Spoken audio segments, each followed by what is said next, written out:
we do not believe Allah is competent to take charge of our affairs. We do not believe that Allah is enough for us. When you reach that moment in which you can trust Allah and you can resign your affairs to Him and you are relaxed about the outcome, you will find yourself confident to do things you never did before. Why? You'll find yourself taking risks, calculated risks that you never took before. Why? Because you trust. I have to just take the plunge and Allah will guide me to the pearls in the sea. Many of us, we want to from afar look at the sea, theorize about the beauty of the pearls, talk about the pearls with our friends, and imagine somehow that they will manifest itself. But it is only he who is ready to take the plunge, dive in, take the risk, hold your breath, and make an attempt. It is only they who will get the pearls in the end. Imam al-Shafi'i makes this point when he says بِقَدْرِ الْكَدِّ تُكْتَسَبُ الْمَعَالِي وَمَنْ طَلَبَ الْعُلَى سَهِرَ اللَّيَالِي وَمَنْ رَامَ الْعُلَى مِنْ غَيْرِ كَدٍّ أَضَاعَ الْعُمْرَ فِي طَلَبِ الْمُحَالِ تَرُومُ الْعِزَّ ثُمَّ تَنَامُ لَيْلًا يَغُوصُ الْبَحْرَ مَنْ طَلَبَ اللَّآلِ. He says, if you think that you want to reach high places but you want to snore at night, you're never going to get there. Don't you see that in order to get pearls, people have to dive deep into the sea? It takes tawakkul in order to take such risks. How do we actually achieve this trait of trusting Allah subhanahu wa ta'ala with our affairs? And how do we rise in the ranks? The first step is you need what we call wakil glasses. What are wakil glasses?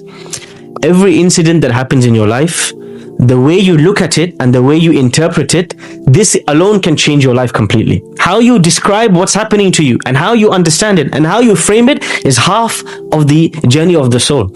Something bad happens to you. Your mother passes away. Your father passes away. You lose your wealth in an investment. You go through a divorce. You go through a challenge at work. Somebody's taken you to court for something you never did. You're going through some challenge in life. The first thing to do is when you look at this, to remember Allah is my wakil. The one who sent this to me is my agent, my trustee, the one I have trusted all of my affairs to. He is the one who's put me in this situation. Who is going to take me out? The one who put me in can take me out. If He willed it for me, it is the best thing for me. This is the first way to frame the situation. The second thing, I am not anxious or in a rush or in haste to get out, especially if my hands are tied, because I know the one who put me in here, Al-Wakil, put me here for a wisdom.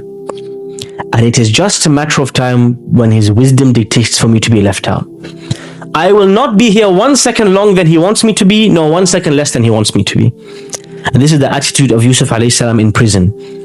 He is not in prison of his own accord. He's there out of his control. Ibrahim alayhi salam didn't choose to be in the fire. Yunus alayhi salam didn't choose to enter the whale. Oftentimes you end up in situations in life you never chose, but Allah chose for you. When we are in situations out of our control, we have to be sure, absolutely certain, that there is a silver lining, that there is a plan, there is an exit, there is a better outcome, because Al-Wakil sent it to me. Why would I worry? I trust Him more than I trust my own parents, my own children. Why would I worry? If my mother chose to send me to prison, she was 100% saving me from something worse.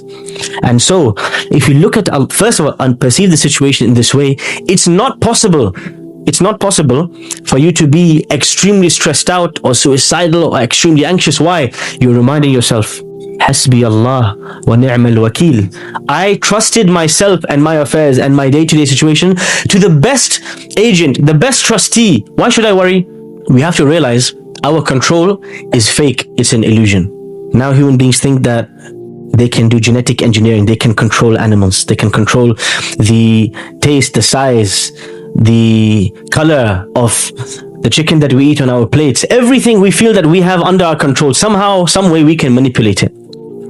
One of the important parts of tawakkul is realizing the powerlessness of human beings, and how sometimes Allah subhanahu wa ta'ala does things with no asbab.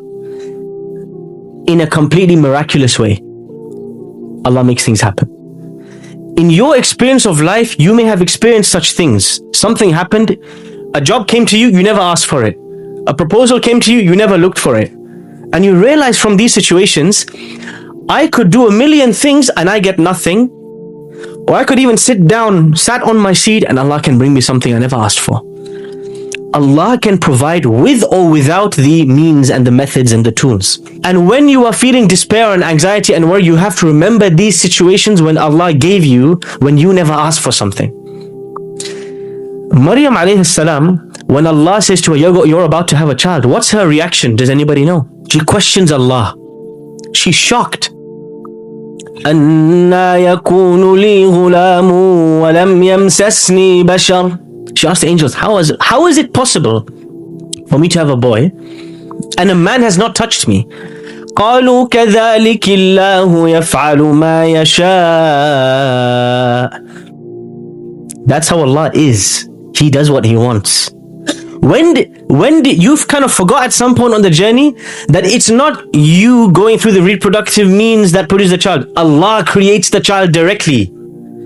You're just going through the process, but Allah creates directly. It's nothing to do with you. It's to do only directly with His intervention.